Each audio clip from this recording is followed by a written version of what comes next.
Portanto, agora, nenhuma condenação há para os que estão em Cristo Jesus, que não andam segundo a carne, mas segundo o Espírito. Amém? Os irmãos podem se assentar, adorando o nome do Senhor Jesus. Irmãos, nós sabemos que antes de nós entregarmos a nossa vida a Jesus, a nossa vida está debaixo de condenação. Por quê? Todos pecaram e destituídos estão da glória de Deus. Todos nós. Não tem ninguém santo, ninguém perfeito. O único perfeito que esteve nessa terra chama-se Jesus Cristo. Desde Adão até o último que nascer, todos pecadores. Então estávamos debaixo de condenação, condenados eternamente a manter-se longe de Deus, longe do Senhor. Todos nós. Ninguém vai chegar diante de Deus e dizer: Deus, eu fui bonzinho, eu fiz isso, eu fiz bem para minha família, Deus não existe justificativa nossa diante de Deus. Não tem como nós se justificar diante de Deus que somos bonzinhos. A salvação não é por bondade, é por graça, não é por mérito, mas sim por graça. Se é por graça, alguém pagou o preço para nos tirar da condenação, para nos livrar da condenação. Então, Paulo ele fala, nós estamos agora na graça, e debaixo da graça não há condenação para quem anda em Cristo Jesus. Porque se vivermos segundo a lei, nós estamos debaixo de maldição. Mas vivendo segundo a graça, nós estamos livres da condenação, de sermos condenados. É o presente que Deus nos deu do quê? De não sermos condenados. Só que, porém, o apóstolo Paulo ele vai dizer: por quanto agora, vírgula, por quanto agora? Por quê? Porque antes não tinha. Nós tínhamos condenação. Paulo vai escrever aos Colossenses, capítulo 3, ele vai dizer assim: a cédula que nos era contrária, ela foi cravada na onde? Na cruz. Tudo que era errado na nossa vida foi cravado na cruz para perdão e remissão dos nossos pecados. Hoje nós estamos livres da condenação. Pastor, graças a Deus. Porém, livres da condenação para aqueles que não andam segundo a carne, mas andam segundo o Espírito. Há uma diferença. Não é porque você aceitou Jesus que você já está salvo. Não é porque você já batizou que você está garantido. Batizei, graças a Deus, agora estou livre. Não, há um processo até o dia de Jesus. Há um processo a ser passado. Então, nós não temos condenação, mas podemos ser condenados. Por quê? Porque se vivermos segundo a carne, nós vamos desrespeitar a palavra de Deus, e quem vive segundo a carne sabe qual é o resultado de quem vive segundo a carne. Mas se vivermos segundo o Espírito, a Bíblia diz que nós temos o quê? A vida eterna. E viver em condenação, o mesmo apóstolo Paulo que escreveu Romanos 3:23, que todos os pecados estão destituídos da glória de Deus, é o mesmo Paulo que escreveu Romanos 6:23, que diz que o salário do pecado é a morte, mas o dom gratuito de Deus é a salvação por intermédio de Jesus Cristo. Irmão, as pessoas hoje não valorizam a salvação. As pessoas estão valorizando coisas, estão valorizando terra, estão valorizando matéria, e esquece que nós temos um tesouro na qual a traça não pode, a ferrugem não atinge, os ladrões não roubam, mas não está na terra, está no céu. E nós temos que fugir dessa condenação, não viver segundo a carne. Agora, só que para nós estarmos livres da condenação, o que aconteceu? Alguém pagou o preço. Alguém substituiu a minha condenação. E esse alguém, olha lá, Mateus, capítulo de número 26, versículo 14. Mateus 26, versículo 14 a 16. Olha aí. Então um dos 12, chamado Judas Iscariote, foi ter com os príncipes dos sacerdotes e disse: que me queres dar? E eu vou entregar ele. E eu entregarei? O que vocês querem me dar? Eu entrego ele para vocês. Eu sei quem ele é. Vocês não estão sabendo. Mas o que vocês, olha lá, disse: o que me queres dar? Vou-lo-ei. Vou-lo entregarei. E eles estipularam, quantos? 30 moedas de prata. José foi vendido por 25 moedas de prata. Jesus foi vendido por 30. Sabe por que Jesus foi vendido por 30 moedas de prata? Porque quando um escravo era resgatado, acontecia alguma coisa, esse escravo era resgatado, e ele era comprado por 30 moedas de prata. Jesus morreu como escravo.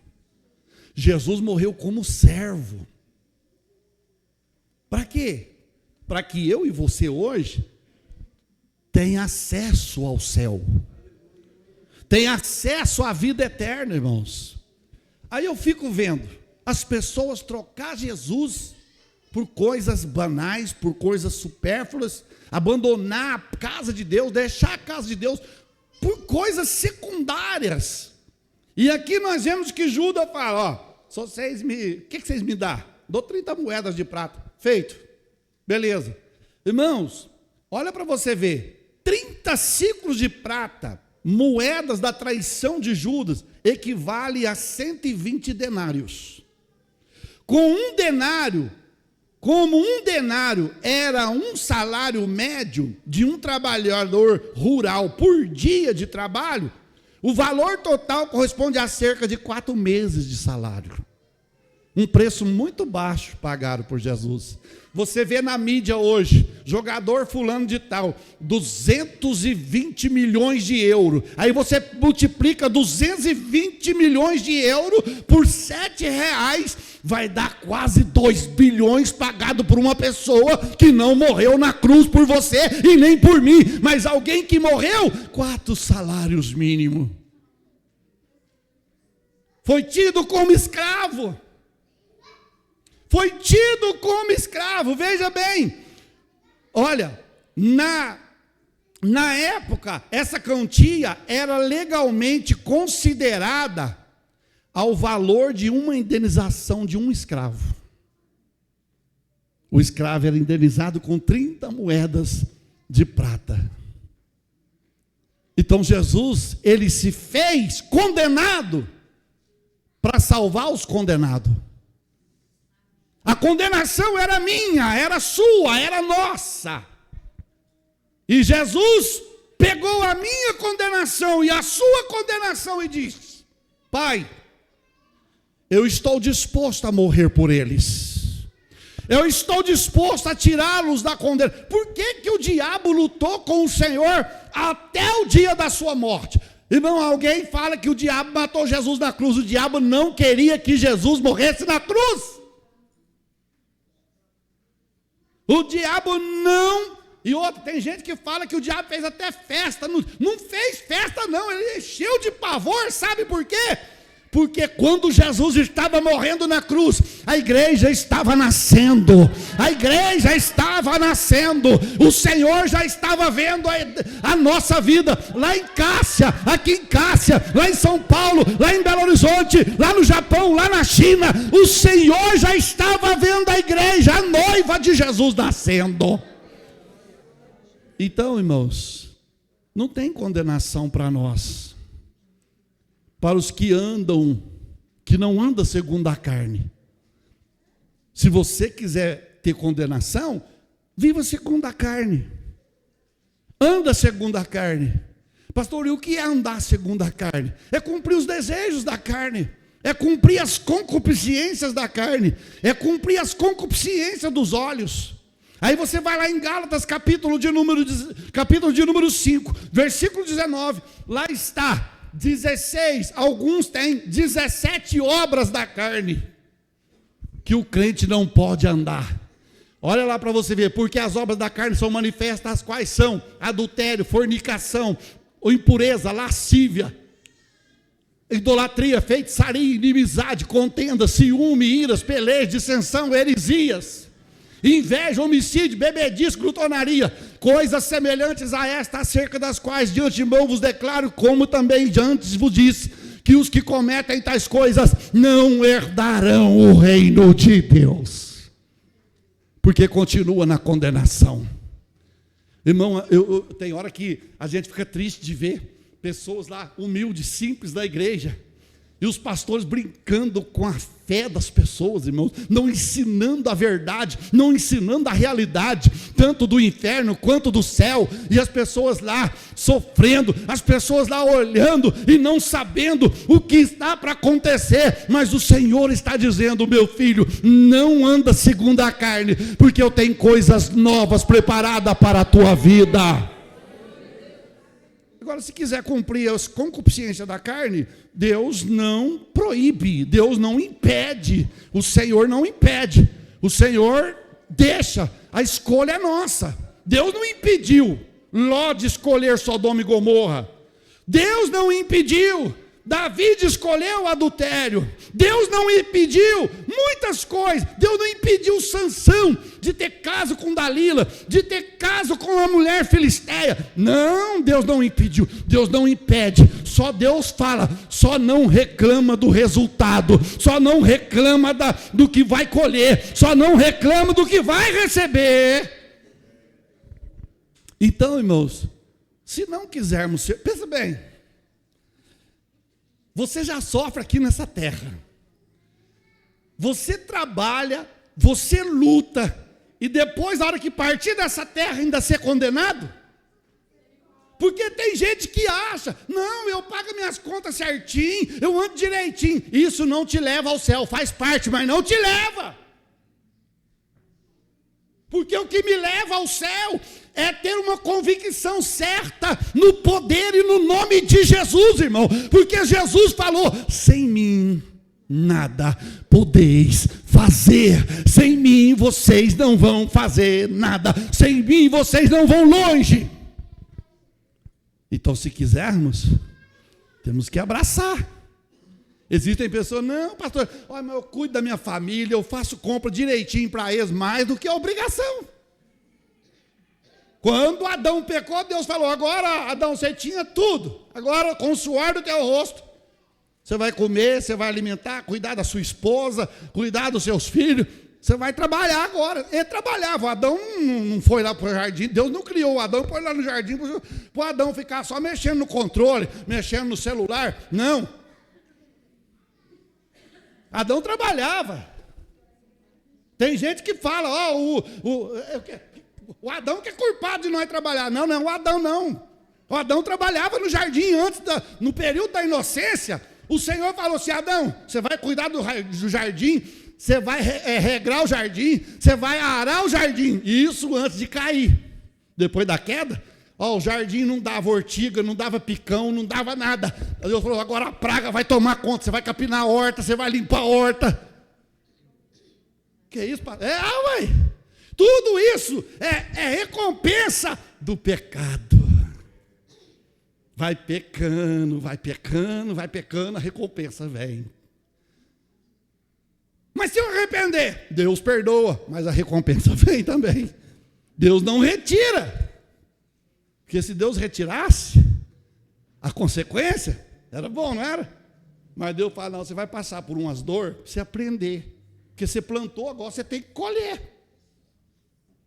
Você não planta mexerica, e não planta limão e vai querer mexerica. Você plantou limão, vai colher limão. Então, condenação, irmão, Deus está nos livrando da condenação. E o Senhor disse, que essa geração nossa, a geração da figueira, Essa geração hoje é uma geração condenada. É uma geração adúltera. É uma geração má. É uma geração perversa. Porque o povo está brincando com Deus. Crente brincando com Deus. Para um mundano, brincar com Deus é uma coisa. E o crente brincar com Deus é outra. O mundano, a pessoa que não tem Cristo, brincar com Deus, tem uma sentença. Mas o que está na casa de Deus e brinca com Deus, a sentença é outra. É mais dolorida. Aquele que sabia que tinha que fazer e não fez, haverá mais açoite. Para quem não sabia e não fez, haverá menos açoite. Mas quem sabe a verdade e está andando na mentira, prefere a mentira, o açoite vai vir. O açoite vai vir. Mas é hora de arrependermos e voltarmos para o braço daquele que nos livrou da condenação eterna, da perdição eterna, meus queridos. Veja bem, Jesus condenado em nosso lugar. O justo pelo injusto. 1 Pedro, capítulo 3, versículo 18. Olha lá. 1 Pedro, capítulo 3, versículo 18. Olha o que a Bíblia nos diz.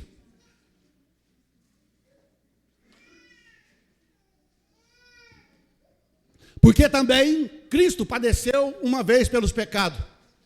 O justo pelos injustos. Para levar-nos aonde?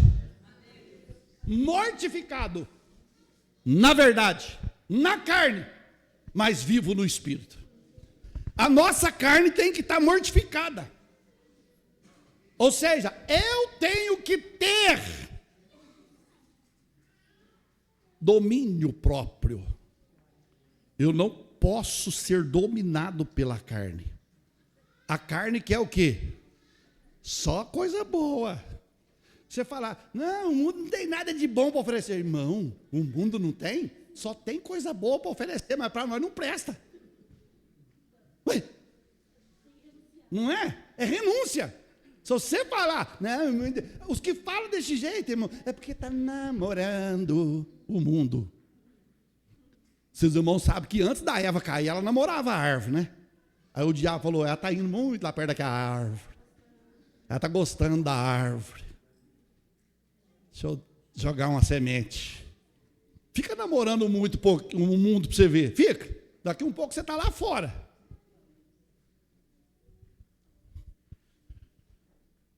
Aí veja. Cadê o versículo? Porque também padeceu o justo pelos... O que é justo, irmão? Justo é, característica daquele que teme a Deus, pratica honestidade e é misericordioso. O justo pelos injustos. Então, o misericordioso, ou seja, o honesto, o temente, morreu pelos injustos. E o que é injusto?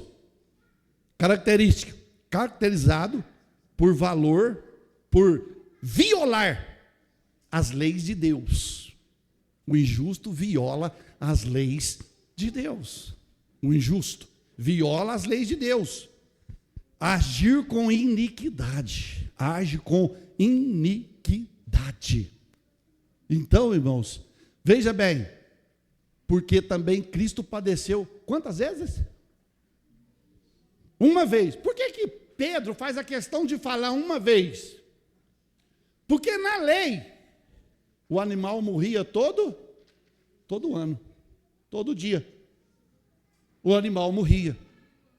E o animal não tinha, o sangue do animal não tinha poder para perdoar. Ele cobria, mas não tinha força para perdoar. Já o sangue de Jesus não. O sangue de Jesus nos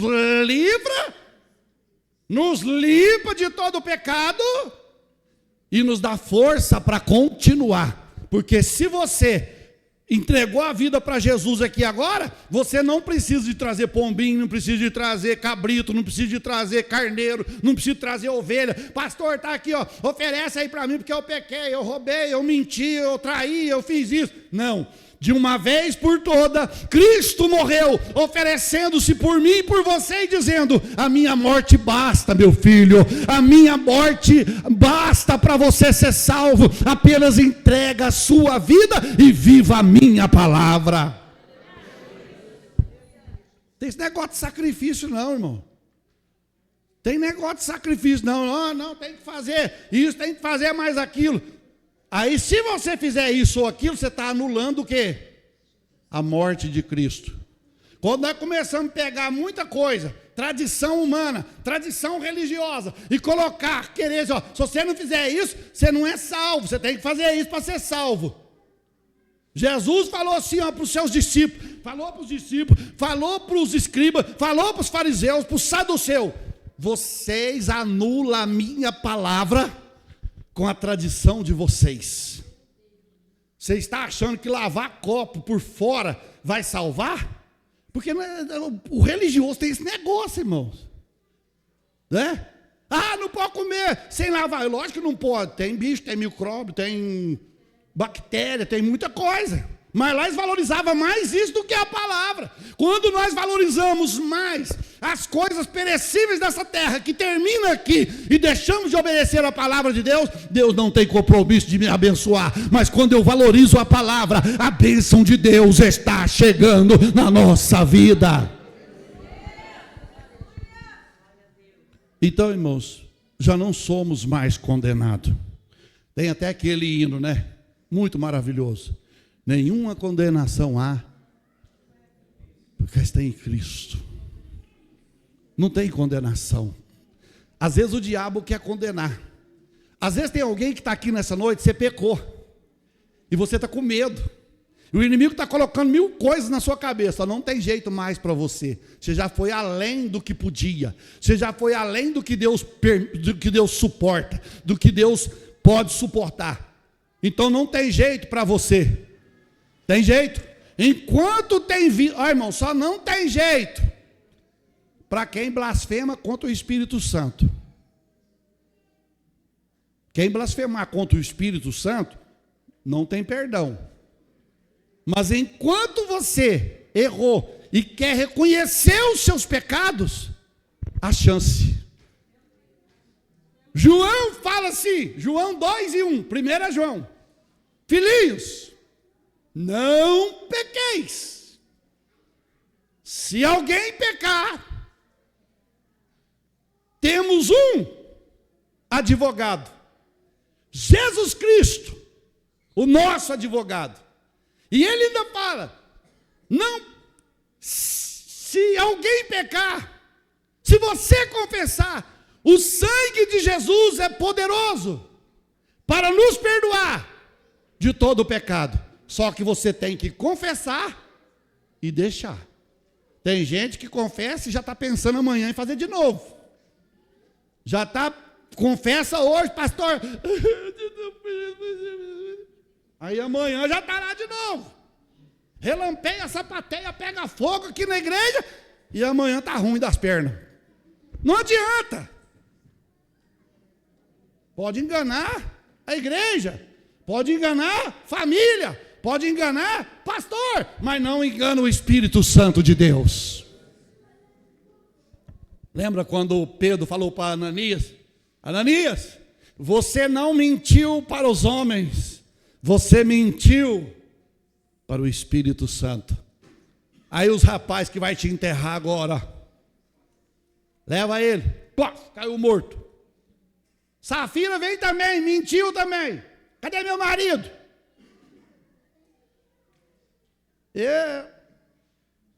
Você foi, mentiu também. Está vendo esse rapaz aqui? Acabou de enterrar seu marido faz 2 horas. Você ficou viúva 2 horas.